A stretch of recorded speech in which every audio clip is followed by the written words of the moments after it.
আজ আপনাদের মাঝে শেয়ার করব কড়াই চিকেন রেসিপি। কড়াই চিকেন তৈরির জন্য আমি প্রথমেই কড়াইতে তেল দিয়ে নিচ্ছি হাফ কাপ, পেঁয়াজ বাটা দিয়ে নিচ্ছি 2 টেবিল চামচ, আদা বাটা 1 চা চামচ ও রসুন বাটা 1 চা চামচ কড়াইতে দিয়ে নিচ্ছি। এবারে পেঁয়াজ বাটা, রসুন বাটা ও আদা বাটা 2-3 মিনিট সময় নিয়ে তেলের মধ্যে ভেজে নিব।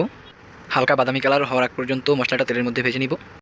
এবারে দিয়ে নিচ্ছি স্বাদমতো লবণ, হলুদ গুঁড়ো দিয়ে নিচ্ছি 1 চা চামচ ও মরিচ গুঁড়ো দিয়ে নিচ্ছি 1 চা চামচ, ধনিয়া গুঁড়ো দিয়ে নিচ্ছি হাফ চা চামচ, গরম মশলা গুঁড়ো দিয়ে নিচ্ছি 1 চা চামচ, জিরার গুঁড়ো দিয়ে নিচ্ছি 1 চা চামচ। এবারে সব মশলাগুলো ভালো করে একসাথে মিশিয়ে নিব। মশলাগুলো লো আছে 1 মিনিট ভেজে নিব। এবারে সামান্য পানি দিয়ে মশলাগুলোকে কষিয়ে নিব 3 মিনিট সময় নিয়ে। মশলা কষানো হয়ে গিয়েছে এবং তেলটা মশলার উপরে ভেসে উঠেছে। এবারে মশলার মধ্যে মুরগির মাংস দিয়ে নিচ্ছি 1 কেজি। চিকেনটাকে মশলার সাথে ভালো করে নেড়েচেড়ে মিশিয়ে নিব। মাংসটাকে মশলার সাথে ভালো করে ভেজে নিব উচ্চ তাপে 5 মিনিট সময় নিয়ে। মাংসটা কষানো হয়ে গিয়েছে, এবার মাংসের মধ্যে 1 কাপ পানি দিয়ে দিব। পানিটা অবশ্যই গরম দিবেন, তাহলে মাংসের টেস্টটা নষ্ট হবে না। এবারে ঢাকনা দিয়ে ঢেকে চিকেনটাকে রান্না করব মাঝারি আছে 10 মিনিট সময় নিয়ে। এবারে 10 মিনিট পরে ঢাকনাটা উঠিয়ে চিকেনটাকে ভালো করে নেড়ে দিব।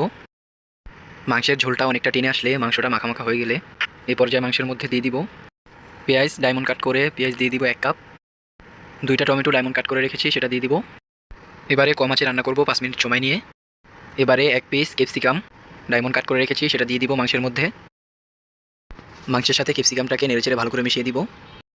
এবারে চিকেনটা মাঝারি আঁচে রান্না করব 2 মিনিট সময় নিয়ে। এবারে চিকেনের মধ্যে ভাজা জিরের গুঁড়ো দিয়ে নিব 1 চা চামচ। এবারে চিকেনটা সফট হয়ে এসেছে, এখন এর মধ্যে দিয়ে দিব 1 টেবিল চামচ লিকুইড ক্রিম। লিকুইড ক্রিমটা চিকেনের সাথে ভালো করে নেড়েচেড়ে মিশিয়ে দিব। এখন চিকেনের মধ্যে দিয়ে দিব ভাজা কেশরি মেথি পাতা। মেথি পাতাটা কম আঁচে ভেজে গুঁড়ো করে নিয়েছি।